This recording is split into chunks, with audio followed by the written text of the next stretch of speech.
Hi, today I'm going to do a gentle yoga class to kind of give some more of an update to the videos that I actually already have. You kind of have to get a bit deeper into my video collection to find them. And today what you are going to need is, if you have a bolster, grab one. If you don't, grab some pillows, a blanket. If you have a strap, that would be great, or maybe a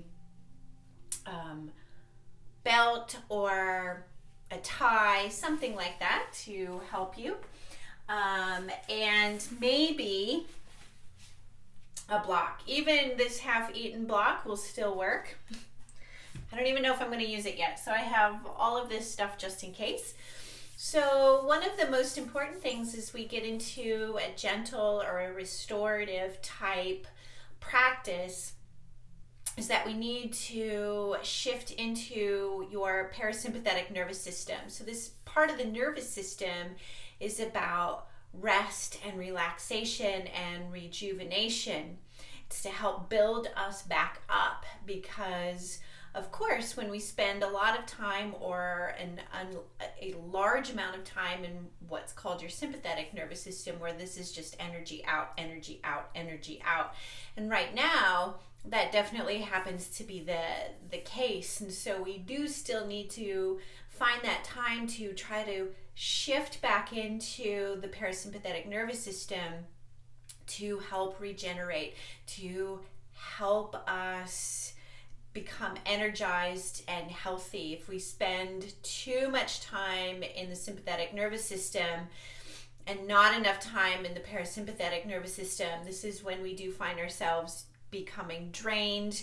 We find ourselves being open to some sort of illness, injuries, and such. So this is a good time to take this pause to help rejuvenate and re-energize ourselves. Okay, so what I'm going to have you do already, I'm going to stay seated because I'm going to be doing some reading to help get you into this relaxed state, to help you connect with breathing, so we can get into, when we do get into these stretches, your body is far more open to releasing. Okay, so I'm going to have you already lie down flat on your back. You can take that bolster or pillows and place them underneath the knees. You can bolster or pillows underneath the head. You can or use your blanket. You can take blanket and cover up. It's up to you if you want some sort of eye covering. This isn't where I take you to the end and then wake you up. We're going to come back up and go into stretches. But first I'm going to have you lie on your back. First, get settled. And as I go through this, I'm actually not going to start with a lot of direction on what the breathing should or should not be. Okay? First of all, we need to become that outside observer and simply watch our breath to see, first of all, is there really anything to fix in the first place? Deep breathing does not mean you're relaxing. I see a lot of people who try to take a deep breath that actually all goes right up into the chest, into the neck, and that's far from a relaxed breath, okay? So first, let's watch how we're breathing. Notice how it comes into the nose. Notice how it fills the body. Notice if there's jaw clenching, neck tensing, something in the body tensing. And when you exhale, same thing. How is it leaving your body? Is it leaving in a forceful manner? Is it a slowed manner? Is it a fast manner? Do you notice the jaws clenched, fists hands are in a fist, body's tense somehow? These are things to notice so we know what we need to adjust or start adjusting. And the first thing that I start with to help you get into that relaxed breath So I don't even talk about the breath. I help you shift your thoughts first. Your thoughts are going to be driving what breath that you're taking. Okay? If you're thinking about work, if you're thinking about the lack of work, if you're thinking about groceries, the lack of groceries, this is going to drive a stress breath right now. Okay? So we're all thinking about those things. And it's to take that pause, to shift, to re-energize, and to bring some clarity. So as you're lying down, I'm going to take you through a series of affirmations that are related to your organs and the meridians.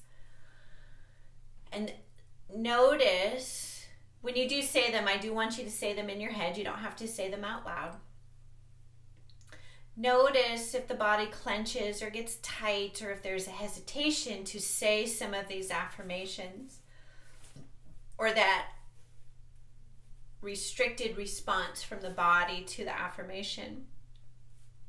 That is the affirmation, the organ, the meridian that needs help re-energizing today, rebalancing today. Okay? So as you're lying on the floor, simply repeat these in your head as I repeat them, or as I say them out loud. I have love, faith, trust, gratitude, and courage. This is related to the thymus. I am humble. I am tolerant. I am modest. Related to the lung. I am happy. I have good fortune. I am cheerful. Related to the liver. I reach out with love. I reach out with forgiveness. Related to the gallbladder. I have faith and confidence in my future.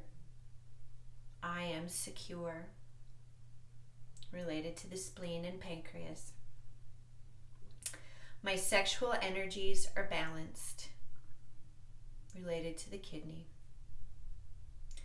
I am basically clean and good. I am worthy of being loved. Related to the large intestine. I renounce the past. I am generous. I am relaxed. This is related to the circulation sex meridian. I have forgiveness in my heart. Related to the heart.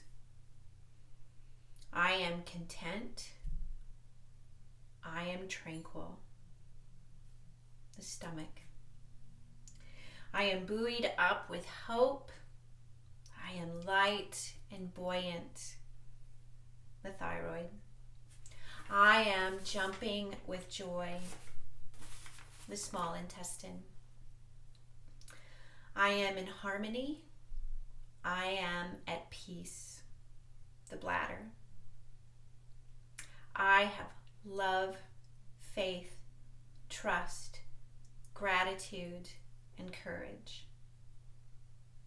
My life energy is high, and I am in a state of love.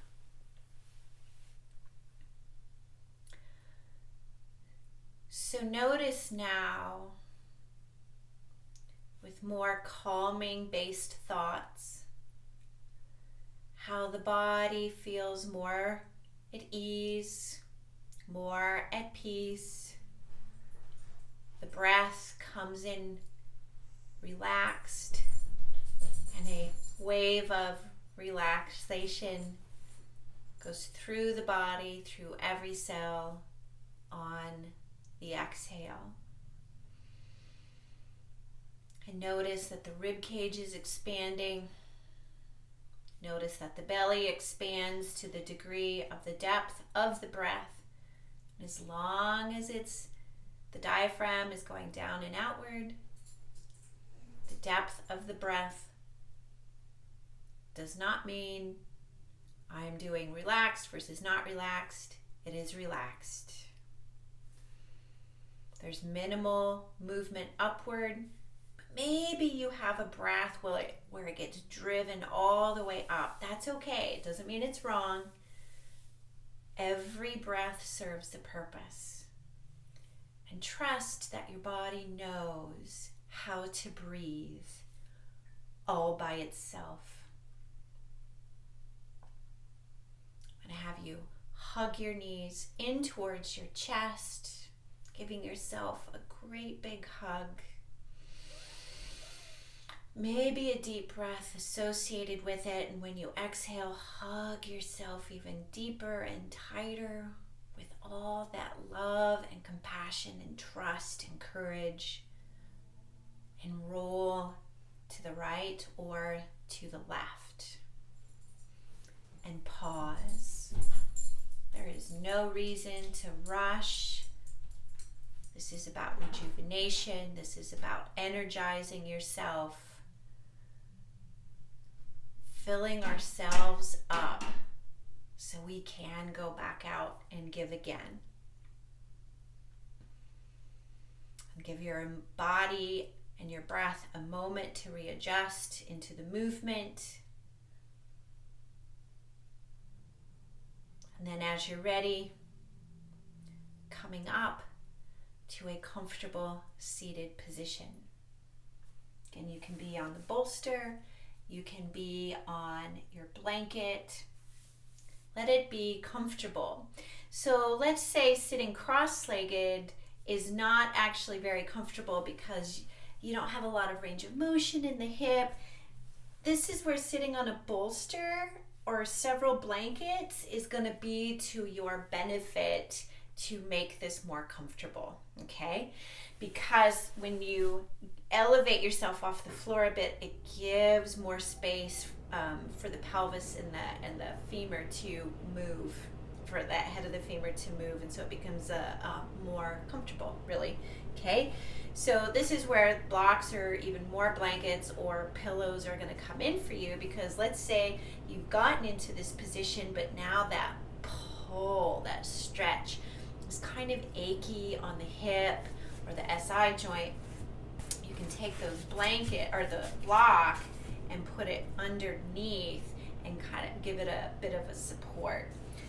One of the most important things for this is to be comfortable, because as long as you're feeling tension, tightness, irritation, your body's not going to relax, and we're trying to release tension, okay? So if this isn't comfortable, let's say it starts off comfortable and in about 5 minutes it's not comfortable. Well, just simply adjust to make it comfortable, okay? You're not bound or stuck or committed to a cross-legged position, okay? So that also gives you hopefully enough time to settle into this. Of course, I do have my earphones on so I can listen to relaxation type music. That helps me quite a bit. I certainly can't play that for these videos, but if you feel as though you want to play music, because that helps you connect to relax, that depth, go for it.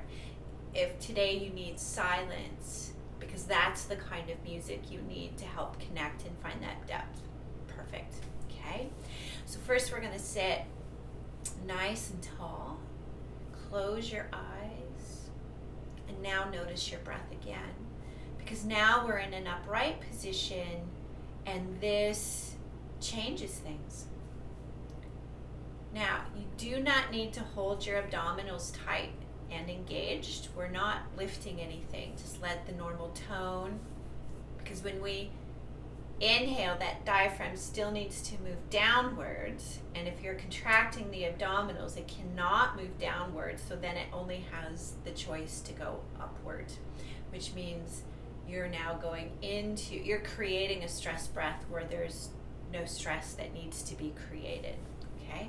Just let the guts hang out. Doesn't have to be a deep breath. Okay, and again, just notice how we're breathing in this position versus a supine position. So we're gonna sit nice and tall. We're going to tuck the chin to bring the ears over the shoulders. And we're going to take your left ear as though you're pouring water on top of the left shoulder. So it's not to side bend into it and to make this look bigger, okay?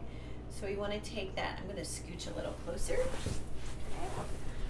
because usually I'm that far because I'm standing typically, and I don't think I'm actually going to get into standing type postures today.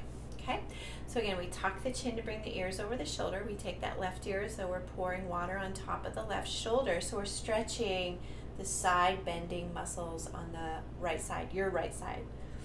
So you're going to take this shoulder, the right shoulder, and you're going to anchor it down towards the floor. But notice I didn't go into a side bend. I just anchored my shoulder down. Ears pouring water on top of the left shoulder. My chin is still pulled backwards. Now your range of motion might not be this depth, and that's okay. Maybe you need to come out of it and then go back into it. So we're going to keep this anchored, and we're going to begin to roll the head. So I do want you to keep your mouth closed, because what you're going to feel is that a pull coming underneath the collarbone up through the neck and then through the jaw as we move around, and these are typically really tight muscles. Okay, so we're going to anchor and roll the head. Again, we're just noticing the tightnesses that we're feeling coming across through the neck. Now, when the head lines up on the spine, I want you to let go of anchoring your right shoulder, anchor the left shoulder down, and continue to roll. And as your right ear comes towards the right shoulder, we tuck the chin to bring the ear over the shoulder, okay? Now, we're going to keep this side bend as we take the head down and across. So I'm not dropping it towards the chin because we're gonna lose. I'm trying to stretch upper trap here, okay? And we gotta maintain this particular angle. So my head still goes down, but we're on an angle, so it's not all the way. And it's like I'm trying to look at my left shoulder. Now I'm not slouching to get there because you're gonna lose the stretch. Now keep your left shoulder anchored as we continue to roll back around towards the right. Again, noticing how the tightnesses feel different. Maybe there's less. And when the head lines up on the spine, we let go of anchoring left shoulder. We re-anchor right shoulder. Continue to roll. And when the left ear is getting closer to the left shoulder, we begin to tuck the chin to bring that ear over the shoulder. Again, we're still anchored down. And then we take the head down and across. Now, we're going to go back around. Just do this a couple of times, mainly because I'm on a video and I normally do this a little different. So we're going to do this a couple of more times. And again, maybe you need to pause and do a little bit deeper stretch. And that's okay. I want you to get into those tight areas that are tight on you as we do this. If it's not tight, don't pause there. And when the head comes around, we tuck the chin to bring the ear over the shoulder. We anchor the left shoulder down, and then we tuck the chin to bring that, and then we take the head down and across, sorry. And then we roll the head back around. Again, noticing those tightnesses. Do we need to pause? Do we need to keep going? When the head lines up on the spine, we let go of anchoring left shoulder, re-anchor right shoulder. Continue to roll. And then we take the ear or the head down and across. Good. And then we go ahead and come on out of that. I'm going to move back again, because now when we get into this seated position, first before I get into the next move, I just want you to bring those hands to the knees and notice when you're breathing if it's easier to get into that relaxed breath, meaning there's less thought behind it, because we've released a series of accessory respiratory muscles, and now the diaphragm can take on more work. Maybe the neck feels lighter. Maybe it feels as though there's more blood getting to the head. It's important to connect with what that calm, relaxed breath feels like. And it doesn't have to be deep. Now, you're going to take your strap or your belt or your tie or scarf, whatever it is, and you're going to bring your arms up overhead. So notice I'm on an angle. Now, not everybody's going to get this particular position because of a lot of restriction in the thoracic spine, and which does change the position of the head of the humerus inside the shoulder socket. And you might find yourself getting a bit wider, and that's okay. Okay?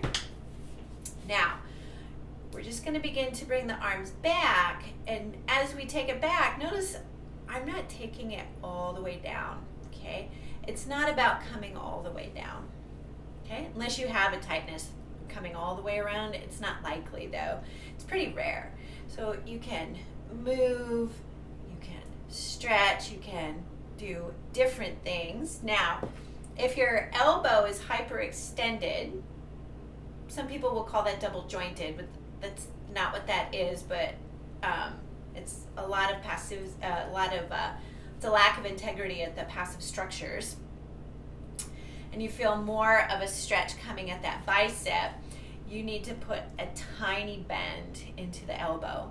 Now, some people are going to have a significant bend in the elbow, and that's okay as long as we're getting the stretch coming along through the chest, pec major sternal, pec minor, and getting a bit into pec major clavicular. If you feel that it's released and you want to bring the arms a bit closer, you can do that. Now, a lot of people want to get around, so what they'll do is they'll drop the head to get around.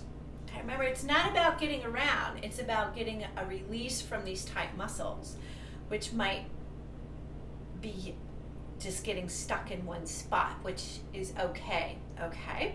Now, the other thing that people like to do, if there's a significant tightness, is that they'll round to get over.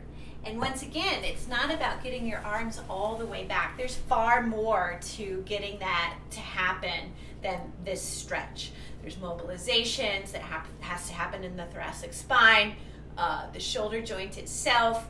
It's far more complex than this shoulder stretch, okay? So just get into releasing, okay? It's not about getting the arms right up above your shoulders. Again, that requires a lot more mobility coming from the spine, okay? And we're just gonna release. Okay, we're just gonna take that off to the side, and once again, we're gonna place the hands on the knees, close our eyes, and notice the ease in the breath. This is most important, okay? There's more that we've got to release, okay? Every muscle is involved in this breath, okay? So now you can always come off the block or bolster or whatever that you're on as you feel necessary. We're going to take the hand off to the side. Now, you don't want to go with it. That's why I was unsure if I was able to do this. So you do want to anchor that opposite hip down towards the floor, and we're going to side bend. Now, this arm isn't about being stiff and hoping that there's going to be a release on the side body. Let the elbow bend, especially if you have that range of motion. So as I'm side bending, I'm also anchoring the hip down. And I'm reaching, and I'm going to drop down, and I'm going to open up, okay? I am exploring the possibilities of how these muscles are tight, how they interconnect with each other, and that it's not about just being in this pane of glass and pretending that I'm in this perfect posture and pretending I'm going to get a release eventually. All right, we've got to move around, open up, and notice tightnesses. And you just go to the other side when you feel that you're ready as well. And again, we're going, okay, now what's tight? Now, this side for me isn't even remotely as tight as my other side, okay? So even though I was over there and you need to stay over there and I'm gonna come back over here, it doesn't mean you necessarily follow me if you need to stay over there more. You want to stay on the tighter muscle longer, okay? So for me, this happens to be my left side, and it just happens to be tighter regularly, okay? I'm not left-handed, but your spleen is on this side. Organs hold emotions, and you know, with what's going on, to be extra tight on one side or the other when you're not normally that way is really just not a surprise, okay? And we just go with it. All right, so I'm gonna have you come off the bolster, and I cannot scoot closer because I've got to get you set up so you can see with the legs. Now, before I go on, so I've got 90-degree angle on the front leg, 90-degree on the angle on the back leg, and I will walk you through it. But let's say you can't hold yourself up like this, and then you're trying to contract on that hip over here, okay? One is going to hurt after a while, and then you're going to obviously defeat the purpose of what we're trying to do.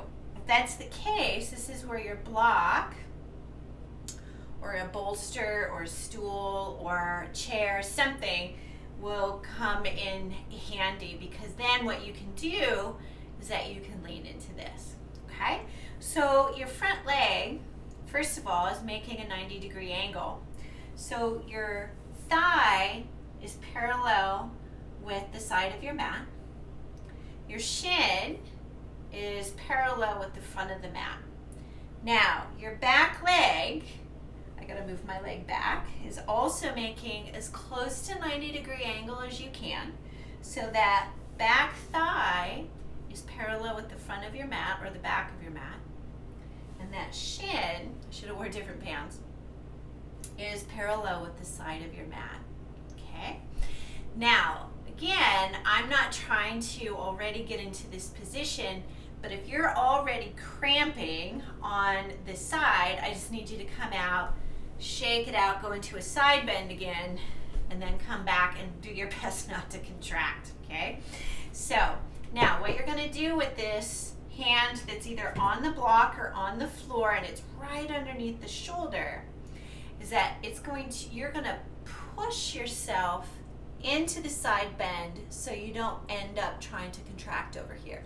You're gonna take that back hand and you're either grabbing the knee or the shin or the ankle, depending on how long your arm is in relationship to your torso. I grab, and how tight you are, okay? I usually grab about shin. Okay, so now as soon as I have it, I then can use my back arm to pull me into the stretch so I'm not trying to contract over here. So I'm stretching this side. We're gonna bring the arm up and we side bend. So what makes this different from the previous one? You should feel it, actually. So as I get into this side bend, the muscle that I'm stretching has a couple of different jobs. So obviously it's a side bender, that's why we're taking it to the opposite direction. But it also extends the lumbar spine. So this is quadratus lumborum, or QL. It's a back muscle, gets the crap beat out of it regularly, okay? So because it extends the spine, I need you to take that top shoulder and drop it down, and you're gonna feel that stretch move around the back towards the spine. And again, if you feel a stretch but it's not releasing, come out of it, give your body a second, and then move back into it. Okay? Good. And then we release. And we're going to go to the other side. And again, if you have trouble in that pose, this is where you need to prop that arm up. We get into our 90-90. So remember, your front thigh is parallel with the side of your mat. Your front shin is parallel with the front of your mat. The back thigh is parallel with the front or the back of the mat. And that shin is parallel with the side of the mat. And again, we push ourselves over to get a hold of, again, maybe it's the knee, maybe it's the shin, maybe it's the ankle. And then you pull yourself into the side bend. Now I'm going to come out and I move back in because, again, this is my tighter side all the way down. And it needs that help. And sometimes the help is backing off the stretch and then going back into it. Some of that is because we're trying to override potentially a protective reflex that the brain has on this area, but it also has to do with rules of ligaments and how the first stimulus, which is that first stretch, especially if it's not releasing, it's actually facilitating muscles. Then if I have you back out, and then you move back in, you back out, you move back in, now we have subsequent stretches, which then creates inhibition or relaxation, which is what we're wanting. Okay? And release. We're just working our way down neurologically so the body releases easier. Okay? So now we're going to come up onto our knees. So some of you, this is where you might need your blanket for some extra padding. Okay? Now, let's say you're like, oh, I think I can tolerate it for a little bit. You put that blanket underneath your knees, because as long as that, again, as long as that tension's there, you're not going to release. Okay? Now, you might need a chair to help you with balance here, okay? Or your table. I happen, as you can tell, I'm in my kitchen, okay? So first, 90 degrees on the back leg, 90 degrees on the front leg. And again, I know it's kind of hard to see because I've got black pants on, okay? But we got 90 degrees and 90 degrees, okay? Your hip bones that are on the front of your body, we're going to bring those hip bones up towards the rib cage so we can get this tail tuck. Okay, so we can start stretching into the hip flexor group. Now, I happen to be tail tucking on the left side. Sorry, the right side. So I tail tuck. I'm going to bring my right arm up. I'm going to side bend to the left. But if you're on the opposite side, again, I'm side bending away from the group of hip flexors I'm stretching. I'm trying to emphasize the psoas. So if you can just rotate the shoulder a bit. I'm going to turn so you can see. So I got this tail tuck. I side bend. My hips stay square. Just my shoulders will open up just a bit. So the psoas has spinal attachment. So this is where that rotation comes in. So just like the QL where I had you drop down, hip flexors were going to open up. Okay? And then we're just going to switch sides so we can give that knee a break. And so we're going to, again, we get that 90 on the back, 90 on the front. Tuck that tail under. Okay? Keep that tail tucked under. We bring the left arm up. We side bend towards the left. Just the shoulders open up. Okay, once again, I got a lot of tightness that isn't letting go. Some of this has to do with I'm recovering from muscle soreness from a dog walk the other day. I have puppies, and sometimes you got to use a little bit more muscle than you anticipated. And then release. okay? So now we're gonna come back. So I'm gonna rotate again. But this time, this is where you might need that chair or the table or the counter for balance. You're gonna send your, again, I'm gonna cue right to left. So you're gonna take your left leg all the way out in front, but let your foot touch the floor, okay? Let your knee bend a little bit, but I'm not ready for the stretch yet, okay? Because now I'm gonna turn around and show you a couple of things that you might be doing, okay? Now, because of balance purposes, this back leg may have moved in. Maybe not that much, but maybe it's moved in. And if it did, take it out. Whether that foot is flat or curled under doesn't actually matter, okay? Sometimes you need the kickstand, okay? So I'm gonna take that foot down, okay? So now the pelvis, those hip bones, I need you to square them up to whatever you're facing, okay? So if I'm facing you and my hips are open and that knee is in, I've got to, one, fix my leg. That already squares me up, and then I'm gonna have to finish it off, okay, to square it, okay? There's no tail tucking on this one, okay? Now, square it up. I'm not interested in any of this right now, okay? First, we need to get the movement down. So notice how my knee is actually way behind my foot, not because of safety for the knee, but because of balance, okay? We keep that hip square, we push the hips down, we do engage the glutes because that provides stability for the joint and it helps these muscles release. So let's say it's sore and it's ouchy and you're kind of trying to get out of it. So then what I want you to do is back out of it. Again, give the body a moment and then push those hips forward. All right, now, let's say this is enough and you don't want to take it further. You don't have to, but let's say you do. Your fingers can go up the spine or down the sacrum or just have the hands on the waist. Either way, you can do it from here. You don't have to do it from the beginning. You can open up the chest and you can take it back, okay? Going deeper into this when you don't have that available range of motion isn't going to give you more flexibility. It could actually hurt you, if anything, okay? So you can easily stay here, okay? And we're just going to back out.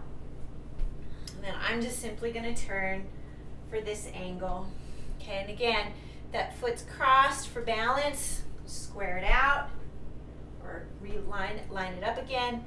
And we again, let the leg go all the way out first. Start to lean forward. Foot goes to the floor. We bend the knees, square the hips up. That actually helps a lot with balance and getting into the move. A lot of people have a lot of trouble with this move. So we re-engage those glutes. We can, again, place the hands here. We can open up the chest. We can go back, okay? But again, if there's a lot of tension right here, you may have to back out and move into it. And even for me, for that got me a lot more range of motion. You can back out, move deeper into it, and release. All right.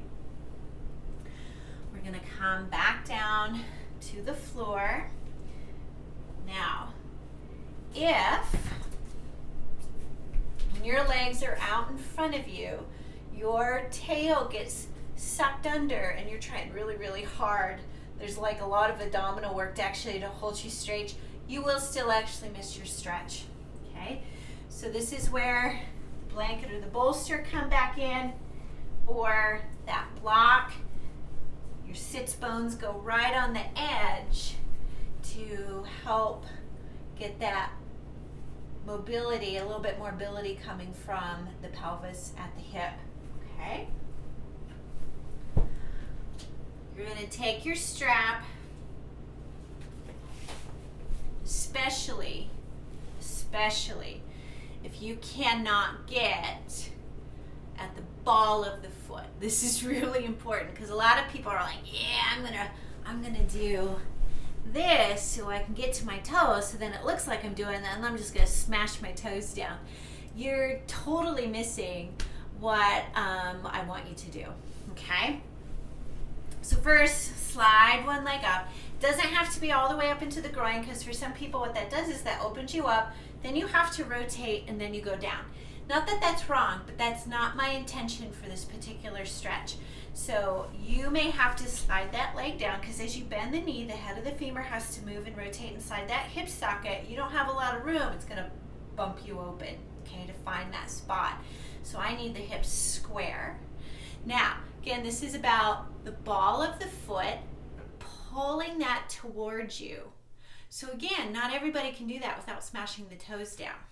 Okay, so I'm trying to get that spot where you can see. Okay, so your strap goes at the ball of the foot so you can pull. Okay, a lot of people don't like this because now there's an extra pull on the calf, extra pull behind the knee, and then they think because they don't feel it on the hamstring that this suddenly isn't a hamstring stretch. Well, in order for you to bend your knee, your hamstring actually has to cross the knee joint. The calf has to cross the knee joint. And this area behind the knee gets bound up really tight because of all the sitting, the cycling, the hiking, and not stretching this area appropriately. Okay, so we contract the front of the legs, we pull the foot. Now, if you've got the strap, palms go up towards the ceiling, we slide the shoulders down the back, chest goes out towards the foot, and your tail goes out towards the back of the room. You can look forward, you don't have to look down, because that looking for it, but don't look so far forward it trashes the neck. Now, I know I can grab the foot, so same thing, I still want my elbows pointing down so I can get into the biceps and the upper back.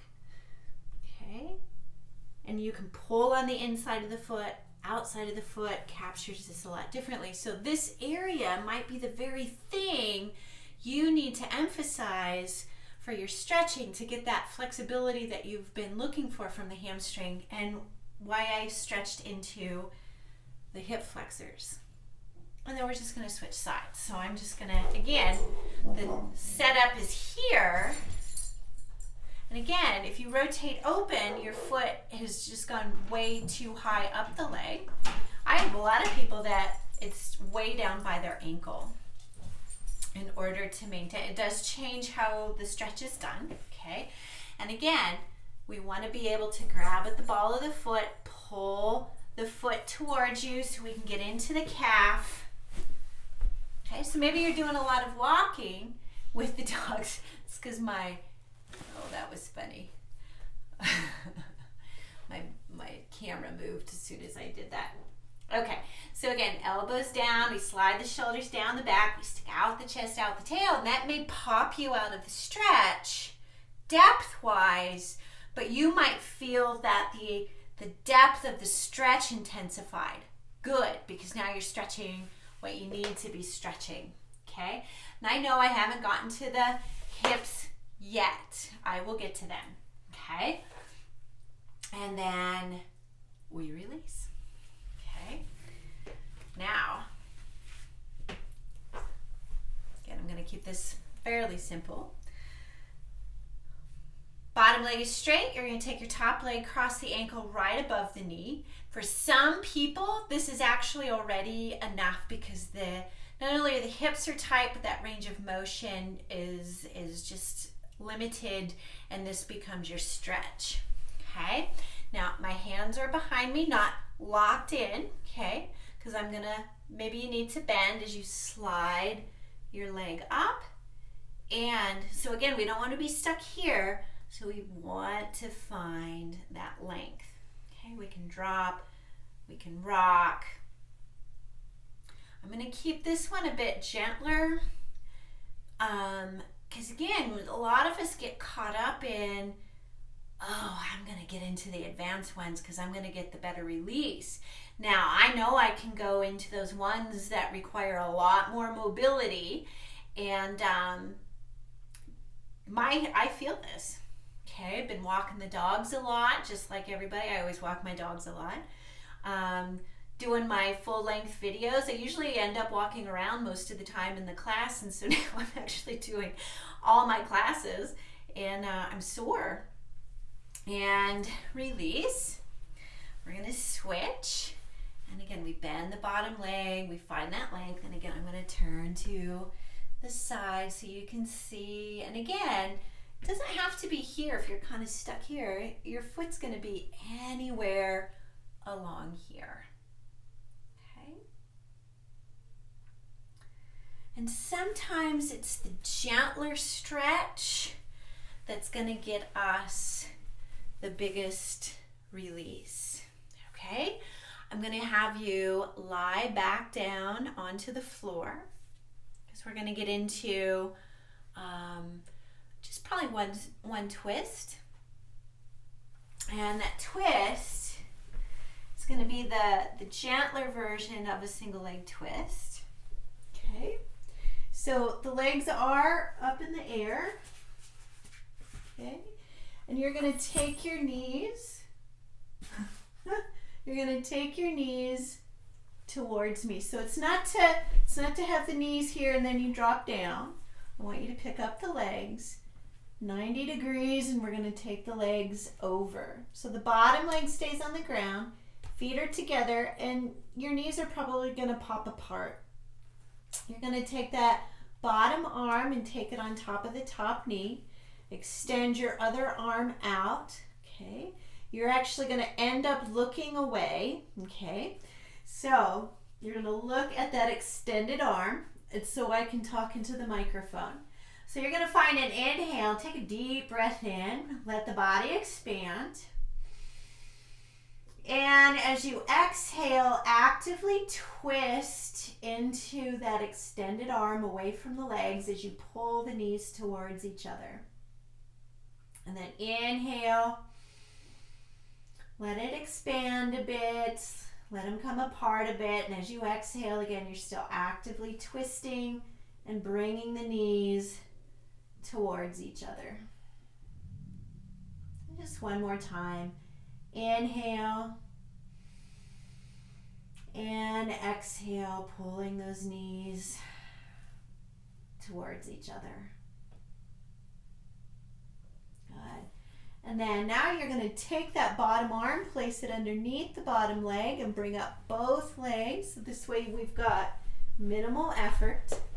And then you're going to take those knees to the other side. Again, let that bottom knee or leg on the floor, feet are together. And again, if the knees pop apart, let them pop apart. We extend the opposite arm out. Take that bottom arm, place it on top of the knees. We find an inhale again. Let that expansion happen, and then as you exhale, we actively twist and bring the knees towards each other. It's not important that they touch. We're just looking for the release at the hip. We take another deep breath in and exhale. And then one more time in and exhale.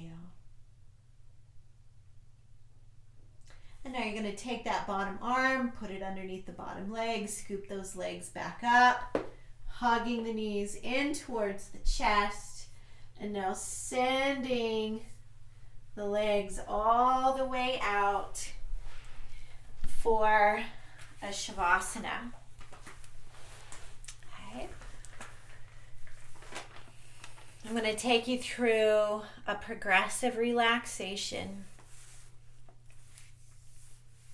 to help you get deeper into that parasympathetic nervous system, that relaxation. And now taking a nice deep breath now, and all the tension dissolving from the body. Allowing your eyes to close when you're ready. And every time you exhale, you naturally relax. And just tuning into this relaxation now. And noticing that every time you exhale, you send a wave of relaxation down through the whole body, clear down through your toes. Deep, comforting relaxation. And beginning now to breathe in a golden rose colored light, color of a beautiful sunset. And just breathing this soft light into every cell of your body. Allowing this soft, healing light to flow freely throughout the body, bathing and soothing every cell. Bathing away any tension that it comes to as you sink even deeper inside. And all the muscles around the eyes and behind the eyes, just letting go. Sending a wave of relaxation down through the entire nervous system. Allowing all the muscles in the scalp to completely relax. And breathing the soft light into all the muscles of your face. Allowing the whole face to soften and relax. Sending this relaxation down through the tongue, through the ears, and down through all the muscles of the neck and throat.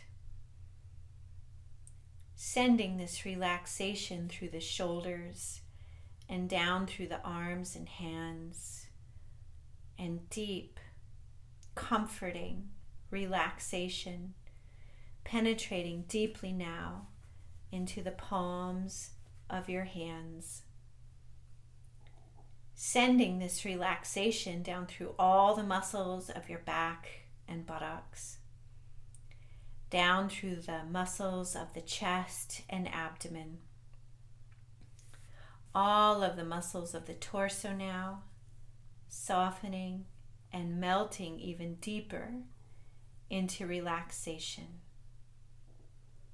And all the internal organs now, just letting go. Sending this relaxation down through the hips, thighs, knees, lower legs, ankles, feet, and clear down through the toes. And deep, comforting relaxation now penetrating deeply into the soles of your feet. Noticing the relaxation in the body now, and noticing how the body loves to be soft and relaxed. And as relaxed as the body is now, there may be an even deeper level of relaxation the body would like. Just giving permission to all the muscles in your body now to relax as deeply as they would like. Allowing yourself the luxury of drifting even deeper into this peaceful state of comfort and ease. Allowing the body to remember a time when you were deep in relaxation. And just continuing to drift deeper and deeper into relaxation.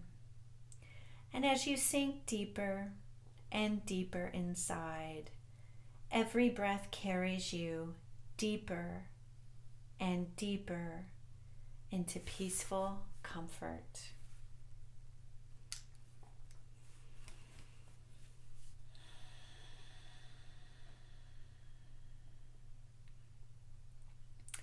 And in a moment now, I'm going to count back from 5 to 1. And when you awake, you will be energized and feeling very good about yourself. And it is good to know that you can come back to this feeling of peace and comfort and ease and relaxation anytime you want to or need to, and perhaps many times throughout the day. And that's good. So coming back up now, 5. Taking a nice deep breath into the abdomen. And 4, beginning to wiggle the toes and the fingers and the ankles and the wrists. 3, bringing your arms up overhead for that nice big stretch as you come back into your space. 2, hugging your knees in towards your chest as we get ready to open our eyes. And 1, rolling either to the right or to the left. And then coming up to a comfortable seated position, eyes are soft or closed, to seal in your practice of pausing your day, starting your day, ending your day with some peace, with some relaxation, so we can fill ourselves back up full of love and compassion, so we can go back out into this world ready and willing to share that love. So thank you for coming and have a wonderful day. Namaste.